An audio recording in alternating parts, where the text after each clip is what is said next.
health care. It's not consensual. Of course it is. They can quit. Who is forcing them? Where is the gun? It's absolute nonsense, Peter. My position on Israel was made clear in the 2013 column, and to call me equivalent with people who are murdering Jews is insanity. It's beyond insulting. And if there's anybody who's emboldening Hamas to kill more children, it is you. Ben Shapiro, a renowned American lawyer and columnist, is a man that will always be found getting into heated debates and fiery arguments because he is not afraid to speak the truth. Many celebrities and public personnel are always bending over to the woke mob to avoid getting canceled, but that's not Ben. He has gotten quite famous for silencing and humiliating many woke activists who considered themselves untouchable. And in today's video, we bring to you some very funny cases and gotcha moments in which he embarrassed and silenced a couple of woke activists by showing them their own stupidity. Quickly hit the like and subscribe buttons and let's get right into it. Whose freedom is being infringed upon? Employees' freedom is not infringed upon when they enter into a consensual relationship with an employer that includes certain types of health care. It's not consensual. Of course it is. They can quit. Who is forcing them? Where is the gun? Where is the gun? Who is forcing them? One of the stupidest things the woke mob does is change the meaning of a word to suit whatever agenda they've got. If an employee does not like the set down rules at a company, they can always leave. If they decide to stay, then they have agreed, consented to those rules. Where is the chain? Who's locking them to their desk? Stop with the gun language. The reason that I use the gun language is because it is vitally important for people to understand that every government measure at the end of the day it must be compelled by force. That's what government measures are for. There is a vast difference, a huge difference in terms of personal liberty and freedom between the government compelling behavior and a company saying that we are not going to provide certain types of coverage, and if you don't like that, you can quit or buy your own coverage. Personally, woke activists are just a bunch of people trying to feel important by fighting for something, and they pick some of the most meaningless things out there to do activism for. It's not every company that is capable of offering certain health benefits to all their employees. The ones that can do so, and the ones that can't also state so. If you as an employee want those benefits, then get a job at a company that offers those services. This is the simple explanation that Ben Shapiro was trying to say when he got interrupted by the woke activist who was trying to find an error in his statements as she repeatedly focused on his words consensual and guns. That didn't faze Ben, who knew exactly what he was talking about, by the way, and ended up silencing the woman and getting applauded. And there are even some more serious topics that Ben Shapiro had to debate, especially the transgendering trend going on in the West. Check out this next one. You have claimed that you oppose medical transitioning for these children, namely and specifically to what normally happens is puberty blockers, which you have called, you called it child abuse. Is that correct? It is. That's correct. You consider it, okay, you consider it child abuse. You consider it child abuse because you believe that a child is not capable of consenting to what you consider are irreversible procedures. Is that correct? A damaging, irreversible procedure. Damaging, okay. Ben, are your children circumcised? Did you circumcise your children? Yes, I have two sons and they're both circumcised. Why would you do that? Isn't that kind of hypocritical? Nope, I'm circumcised. My works just fine. Why?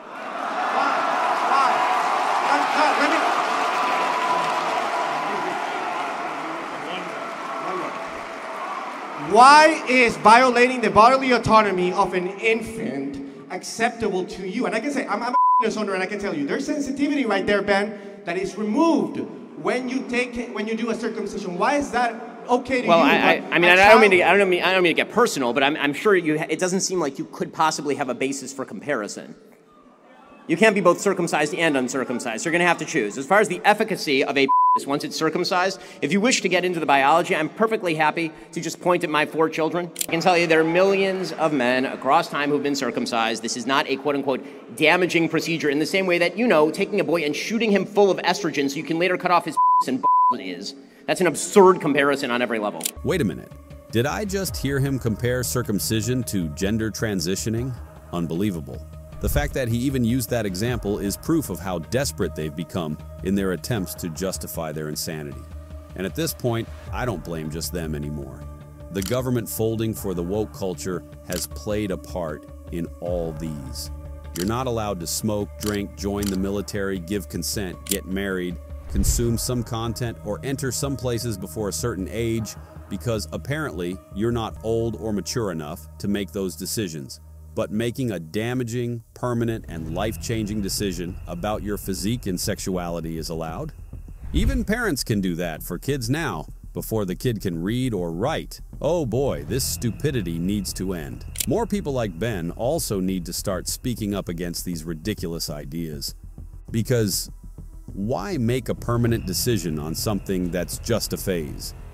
And also, my favorite thing about Ben Shapiro is how he is unfazed by the numerous attempts of these woke activists to bring his family into the debate, trying to use them to make him lose his cool. It just doesn't work. He is always logical, leaving them speechless and humiliated. Another case that really made me laugh was when he questioned a woke lady who was trying to debate in support of identifying as whatever you wish, and got seriously owned with one question. Let me ask you this. Okay, I won't ask you how old, I will ask you how old you are, okay? Because you're young enough that it's probably not insulting to ask you. So, I'm 22, so I'm probably young and naive, right? No, why aren't you 60? Look at her stutter. I'm currently rolling on the floor.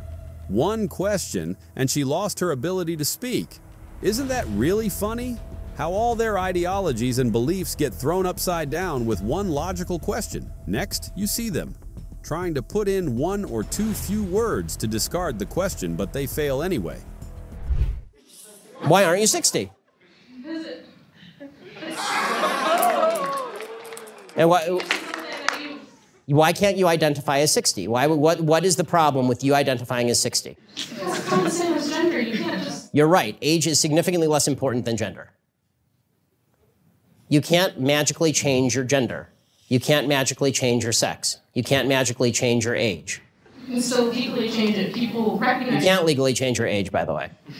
Obviously. You can change your name, you can change your sex, you can change your identity. Just because you can do things legally doesn't mean that they are correct biologically. Just because you can do things legally doesn't mean that they are correct.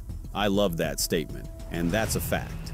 The masses tend to forget that it's humans like them that are behind making and passing these laws into effect. Humans who could also be woke or under pressure to succumb to the woke mob. That doesn't mean it's right. All they have to do to know is think. But sadly, they do not do that enough.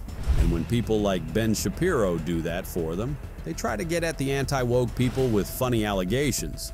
Watch this example. But I'd just like to ask, so one of your points you very strongly make is that it's unfair for people like me to label you as like a racist or a bigot just as like a smear tactic. But have you ever acknowledged that like maybe it's not a smear tactic, but it's based on things you've said? So like, for example, like on the Israel-Palestine conflict, you called the Arabs, yeah, you already know what I'm going to say. I'm sorry, I didn't mean to presume. Yeah, so like you say... I've written several full columns about it. Yeah, I've talked about how people don't read the follow-up tweets. I wrote a column. I've read some of the tweets, and the tweets were just as bad. I mean, you say a lot of things that are just like racist, right? But then if I call you a racist, then you defend it by saying like I didn't read enough, right? So that's what I was going to say before. So give me okay, fine. So give me my racist tweets in context. Okay, well. Yeah, you came prepared. So right, go, do it.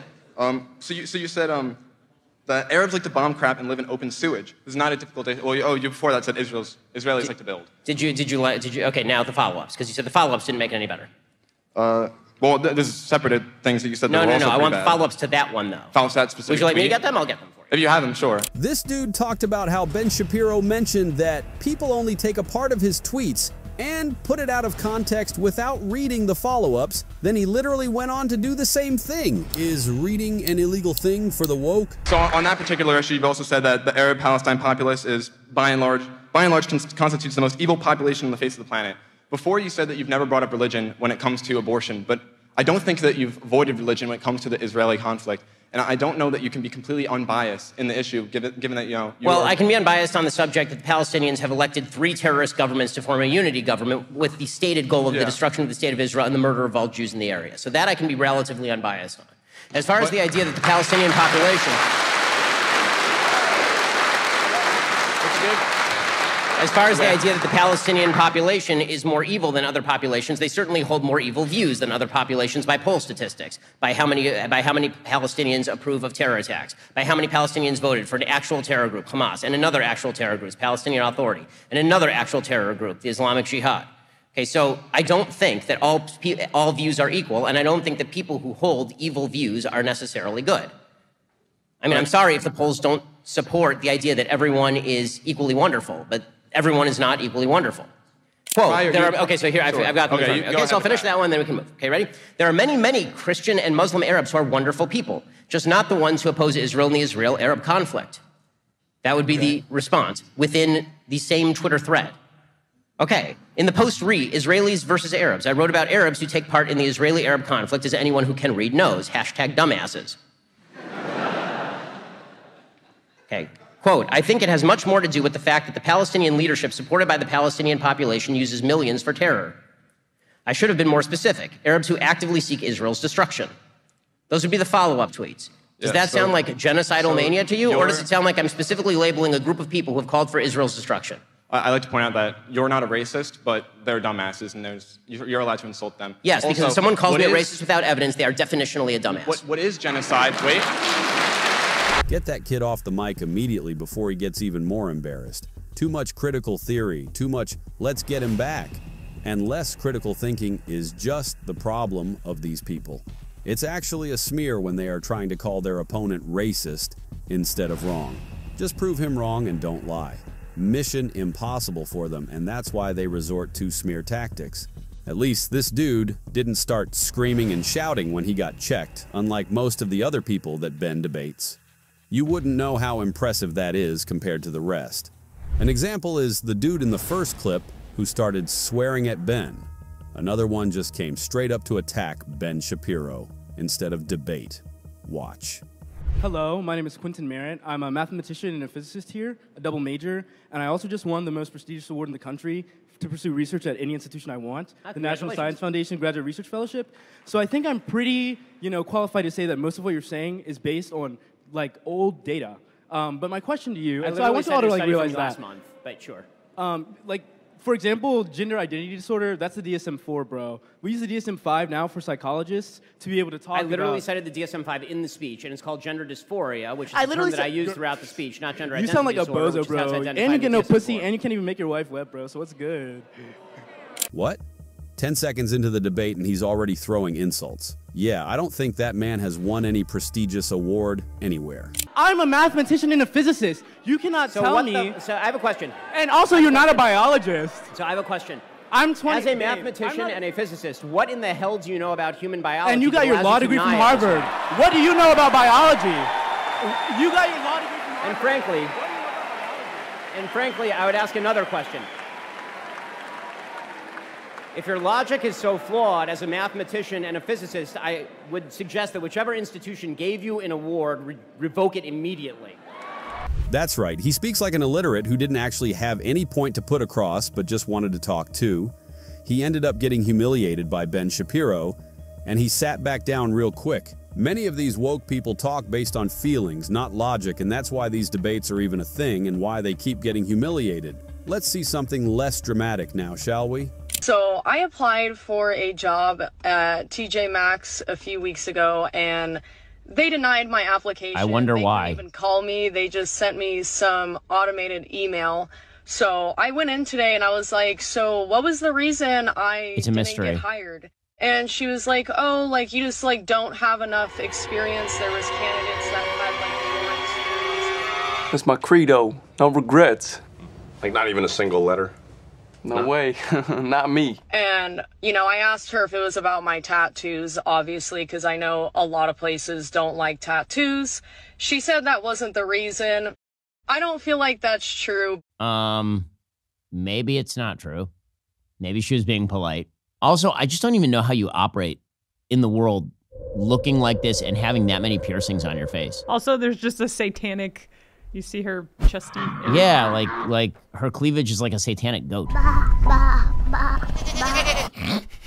People don't do this if they're mentally healthy. Like Ben already implied, it's mental illness. Because there is no bigger sign of mental illness than disfiguring yourself and then thinking others will want you in their respectable firms as a worker. The celebrities who have 1 or 2 face tattoos always talk about how they know they will never be able to do an office job again for the rest of their lives, but this woman with multiple face tattoos, piercings all over, and numerous satanic symbols is still out there thinking she will find a job that easy. I hope you guys have hit the like and subscribe buttons already, as that would motivate us to make more content like these for y'all. Check out our other videos. Bye.